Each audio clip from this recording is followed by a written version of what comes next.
Shalom, selamat pagi, saudaraku. Seberapapun yang dapat diperoleh seseorang di dalam hidup ini, itu hanya bisa dinikmati hanya sekejap mata, saudaraku. Itu pun belum tentu dia bisa menikmati. Kadang kalau saya membayangkan hidup saya dulu, saya juga begitu, saudaraku. Saya 24 jam, saya kejar dunia ini. Ingin ini, ingin itu, pengen beli ini, kepingin beli itu. Terus saya kejar, ingin keluar negeri, ingin jalan-jalan, ingin ini dan itu. Semua impian-impian itu, ingin hobi ini, hobi itu. Tapi setelah mendapatkannya, tidak bisa dinikmati. Mungkin saudara-saudari yang mendengar renungan ini juga mengalami hal yang sama. Tidak jarang keuntungan materi justru menghancurkan. Dunia ini justru menghancurkan, menenggelamkan seseorang, bahkan di dalam penderitaan yang jauh lebih besar dari keuntungan atau uang yang dia peroleh. Ya kan, saudaraku? Maka beberapa waktu yang lalu saya sempat berkata begini, orang berani bertaruh apapun untuk uang dan untuk dunia. Dunia dalam arti segala impian, cita-citanya, kesenangan dirinya, dia berani bertaruh. Itu yang membuat saya kadang ngeri ya orangnya. Contoh, saya paling sering kali saya beri contoh itu begini, saudaraku. Pasangan suami istri berani berpisah tempat jauh, berbulan-bulan bahkan bertahun-tahun berpisah demi mencari nafkah. Padahal itu sangat riskan, saudaraku. Betul nggak? Berarti pertaruhannya apa untuk uang itu? Keluarganya, pernikahannya. Mungkin yang sudah punya anak, dia tinggalkan anaknya di masa-masa pertumbuhan, masa-masa usia emas yang dibutuhkan seorang mama atau seorang papa. Tidak ada, karena papa atau mamanya harus jauh di sana. Mungkin 6 bulan, 5 bulan, 1 tahun baru balik, baru ketemu. Dan papa atau mama itu akan terlewatkan masa-masa keemasan. Tiba-tiba anaknya udah besar. Itu yang saya katakan, orang berani bertaruh dengan itu semua. Lalu pernahkah kita berpikir kalau kita bisa menawarkan jalan keselamatan kepada seseorang? Jalan keselamatan yang benar, yang membuat seseorang berhenti untuk dikungkung oleh setan, dikungkung oleh kepemilikan iblis. Betapa besar keuntungan itu kalau manusia mendapatkan kelepasan dari semua kurungan dari kuasa gelap ini. Itu tidak ternilai. Betul, saudaraku, keuntungannya tidak ternilai. Maka di dalam Matius 16 ayat 26 dikatakan, apa gunanya seseorang memperoleh seluruh dunia tetapi kehilangan nyawa?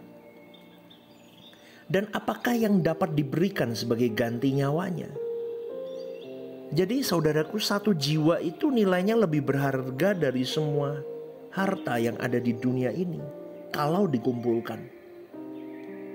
Tahukah kita bahwa mestinya setiap kita bersama-sama melakukan tugas ini, menyelamatkan banyak jiwa yang terkungkung. Tapi sebelum menyelamatkan banyak jiwa yang terkungkung, kita sendiri pun tidak boleh terkungkung, saudaraku. Kita ikut ambil bagian melakukan pekerjaan ini, langsung ataupun tidak langsung. Di dalam ayat berikutnya dikatakan begini, sebab anak manusia akan datang dalam kemuliaan Bapanya, diiringi malaikat-malaikatnya. Pada waktu itu ia akan membalas setiap orang menurut perbuatannya. Perbuatan yang kita lakukan untuk keselamatan jiwa sesama itu diperhitungkan Tuhan.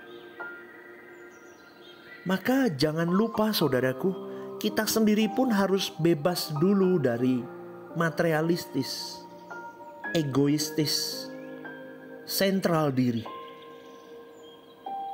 Banyak orang Kristen yang masih di titik itu. Maka kita harus berani meratapi diri sendiri. Aku kok masih begini-begini aja Tuhan. Minta Roh Kudus pimpin supaya Anda segera berlari jauh, saudaraku.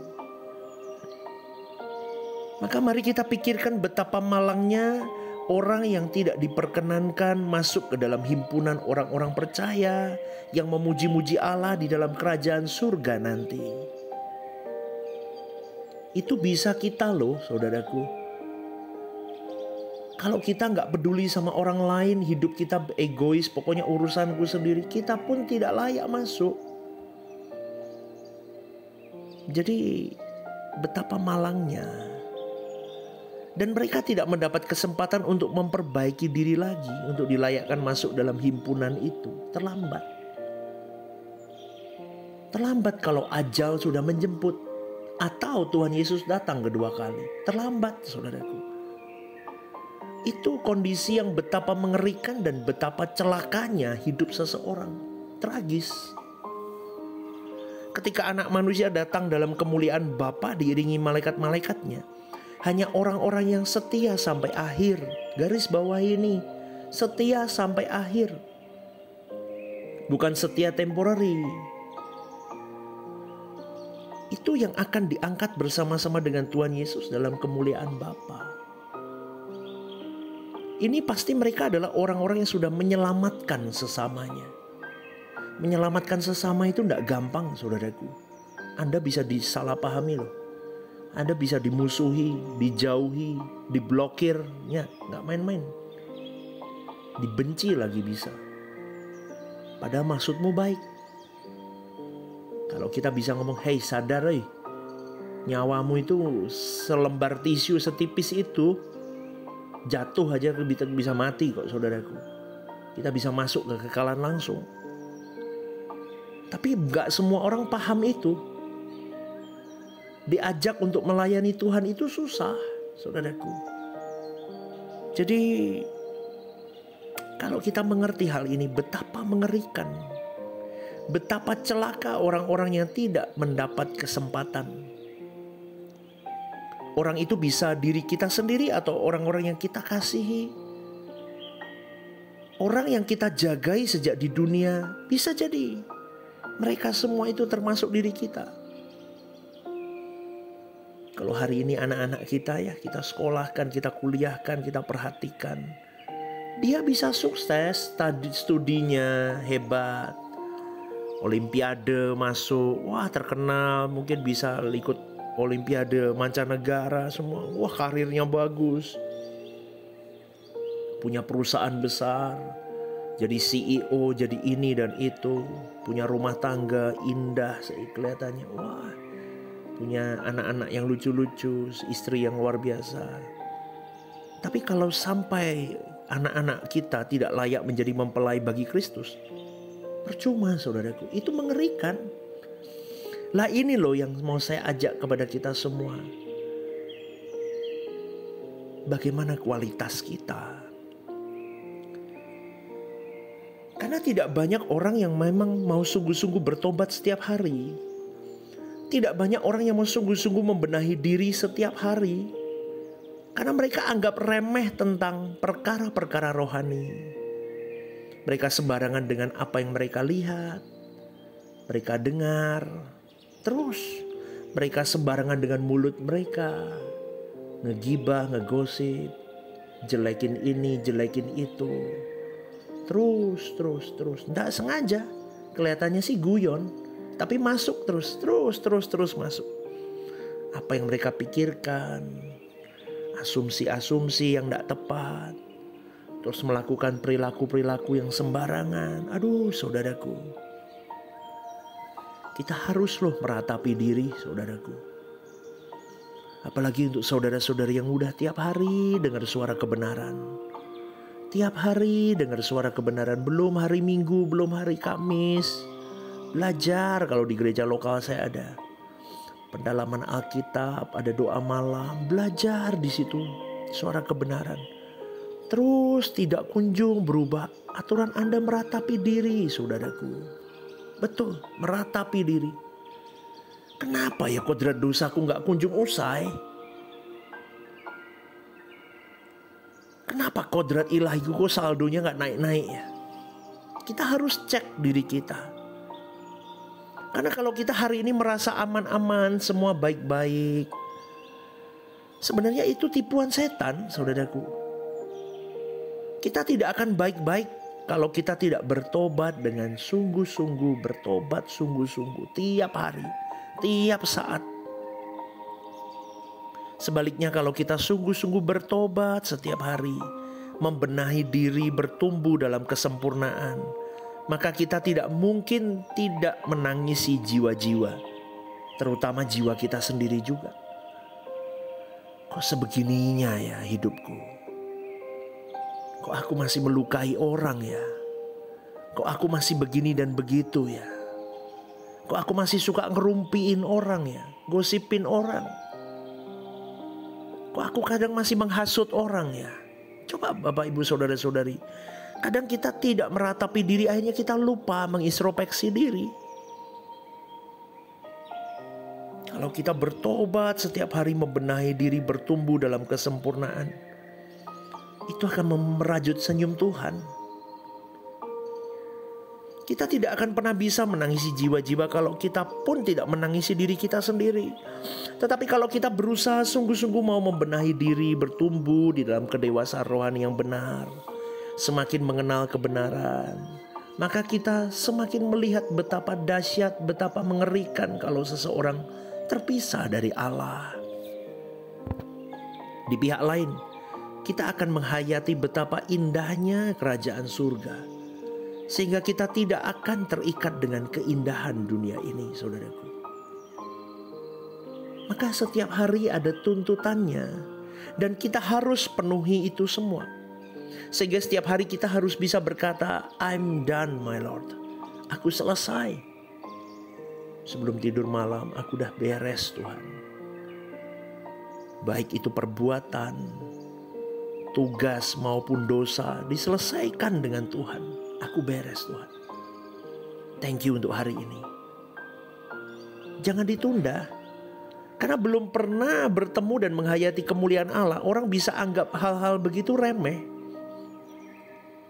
Coba kalau kita sediakan waktu bertemu Tuhan, menghayati kemuliaan Tuhan, pasti kita akan merasa takut dan gentar terhadap Dia, saudaraku. Kalau kita masih punya kodrat dosa yang tidak kunjung habis saldonya, kita akan merasa takut loh.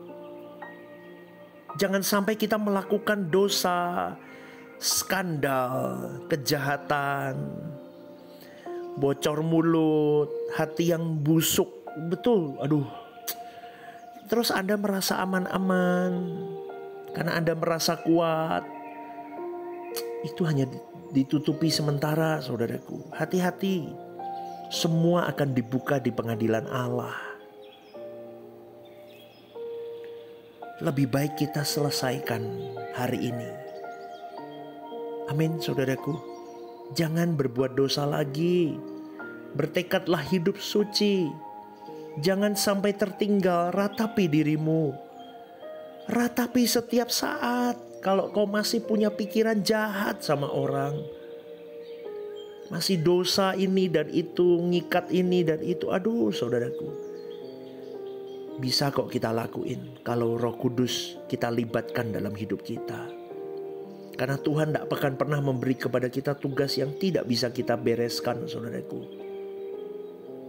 Kalau Tuhan suruh kita hidup kudus, berarti kita mampu bersama dengan Roh Kudus. Amin, saudaraku. Tergantung keseriusan kita.